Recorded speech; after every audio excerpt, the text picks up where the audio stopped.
অনেকেই জানতে চান লোকাল ফার্মাসি থেকে আপনি র‍্যাবিসের ভ্যাকসিনটা দিতে পারবেন কিনা?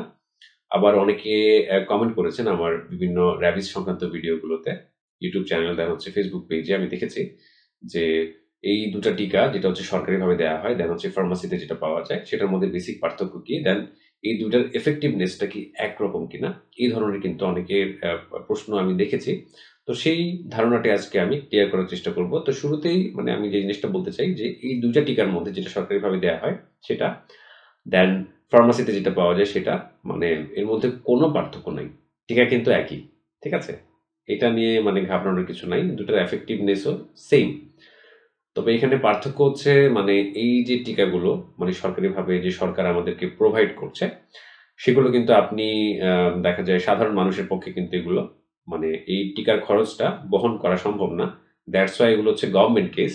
গভর্নমেন্ট এগুলোকে মানে ফ্রিতে সরবরাহ করছে সাধারণ মানুষের জন্য। আ দেখেন এখানে প্রত্যেকটা ভ্যাকসিনের দাম কিন্তু ৳৫০০ করে। এখানে আপনি একজন সাধারণ মানুষ যদি হয়ে থাকেন, তো সেই ক্ষেত্রে আ কমপক্ষে ৫ টা ভ্যাকসিন তো নিতেই হবে। তো এখানে ৳২৫০০ র মতো। পাশাপাশি যদি ইমিউনোগ্লোবুলিন আপনার লাগে, তো সেই ক্ষেত্রে তো আপনার ৳৩,৫০০ বা ৳৪,০০০ মতো খরচ হয়ে যেতে পারে।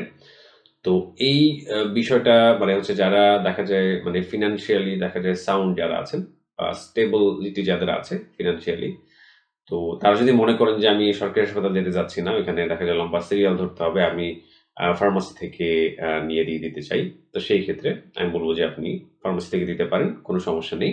তবে তার আগে এট লিস্ট মানে আপনার আশেপাশে যদি কোনো এরকম চিকিৎসক থাকে আ বা কোনো ডিএমএফ থাকে বা কোয়ালিফাইড প্যারামেডিক থাকে তাদের দেখা যায় মানে পরামর্শ আগে নিন।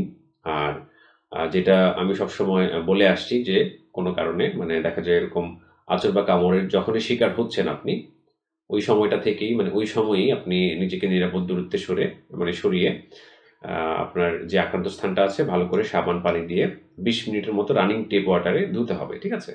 ধুয়ে দেন হচ্ছে আস্তে ধীরে আপনি হাসপাতালে যান বা আপনার মানে আ নিকটস্থ ফার্মাসি থেকেও আপনি এটা দিতে পারেন। তবে ফার্মাসিতে দিলে যে সমস্যাটা হয় সেখানে আসলে মানে দেখা যায় কোয়ালিফাইড প্যারামেডিক বা হচ্ছে ডিএমএফ বা কোনো চিকিৎসক থাকবে না। অনেক ক্ষেত্রে দেখা যায় আপনার অ্যালার্জিক রিঅ্যাকশন হতে পারে। আপনার যদি অ্যালার্জির সমস্যা থাকে সেক্ষেত্রে কিন্তু আপনার অন্য সমস্যা দেখা দিবে। আপনার শ্বাসকষ্ট হতে পারে। দেন আদারস কোনো ইমার্জেন্সি কন্ডিশন যদি হয়। তো সেই ক্ষেত্রে আপনি যদি হাসপাতালে দেন এখানে সুবিধা হচ্ছে যে আপনাকে মানে ০.৫ ঘন্টা বা ১ ঘন্টা বসিয়ে রেখে এই বিষয়গুলো হচ্ছে মানে অবজারভেশন এ রাখা যায় বা কোনো আ মা কোয়ালিফাইড প্যারামেডিক বা ডিএমএফ এর তত্ত্বাবধানে যদি আপনি এটা করে থাকেন, সেই ক্ষেত্রে তারাও এই ব্যাপারটা হ্যান্ডেল করতে পারে।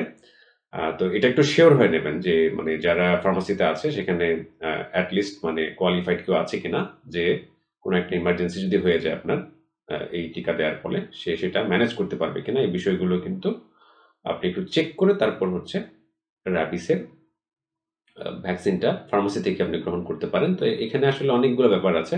যেক্ষেত্রে আপনি প্রিভিয়াসলি এক্সপোজড হয়েছেন, আপনি দেখা যায় পূর্বেও আক্রান্ত হয়েছেন, সেক্ষেত্রে কিন্তু আপনার ডোজ কিন্তু পরবর্তীতে ৩ মাসের পরে ২ টা হবে। ঠিক আছে? এটা মাংসে হোক বা হচ্ছে আপনার চামড়ার নিচে হোক, এই বিষয়গুলো খেয়াল রাখবেন। তো এগুলো নিয়ে আমার পৃথক ভিডিও আছে।